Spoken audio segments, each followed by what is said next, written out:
I was 16 when the war first, my 16th birthday was a few days after the start in 1939 of World War II. And by 1941, of course, when Japan entered the war, I had turned 18, so I was eligible to go into one of the women's services. But my father said no, he wouldn't have any part of it. So I did the next best thing. I went to find another job, and I don't know how, I can never remember exactly how it went about, but somebody suggested the public service to me. And I went there and I told them my story, how I really was not wanting to work for them, I wanted to be in the army. They said, well, we can get you a job in the army as a public servant. Of course, by 1942, I turned 20 in the September of 1942. I then started on a campaign with my father to do a countdown. And I said to him, well, you realise it's now only 365 days, and each day I would give him a countdown to when you will not have to sign the form. I will be 21 and I will sign myself. And when he finally agreed to sign the paper, gave in, it took me from September to December for him to give in.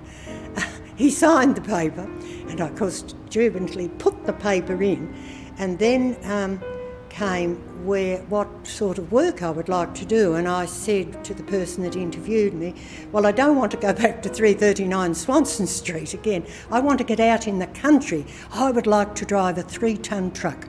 He said, you haven't Buckley's chance of becoming a driver. And I thought, oh. He said, because we're trying to teach girls to do what you can do already. There's no known way we'll let you go to learn to be a driver.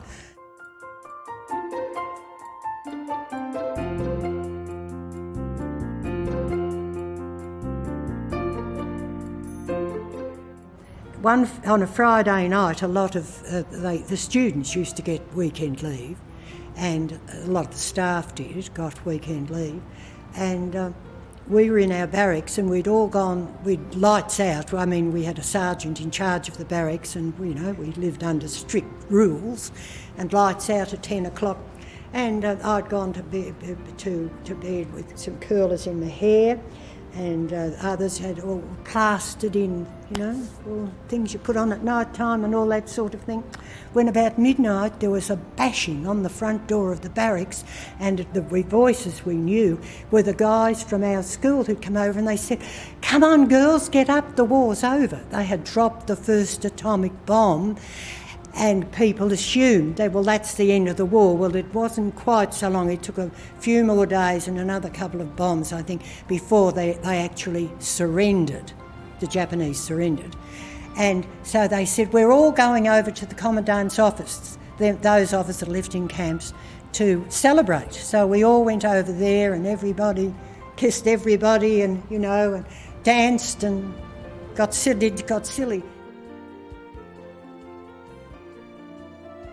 And in the latter part of 1952, I read a small advertisement in the paper which said that the Army was planning to open an Army Reserve unit of RAC for part-time service, and they were interested in getting non-married former NCOs from the AWAS to apply to get it going. It was pretty nerve-wracking, but I had great help. And these men back at the signals depot that I had gone to, like the officer type, the CEO of that unit said to me, Jessie, if there's anything at all I can do to help you, please let me know. I am more than happy to help you, because I had said, how am I going to cope? I've had no experience of being the CO. I just don't know how I'm going to manage everything. Well, I did call on them from time to time. If there was something I couldn't understand, I would ring them up and I'd say, how do I cope with this? What do I do? And they'd put me on the right track.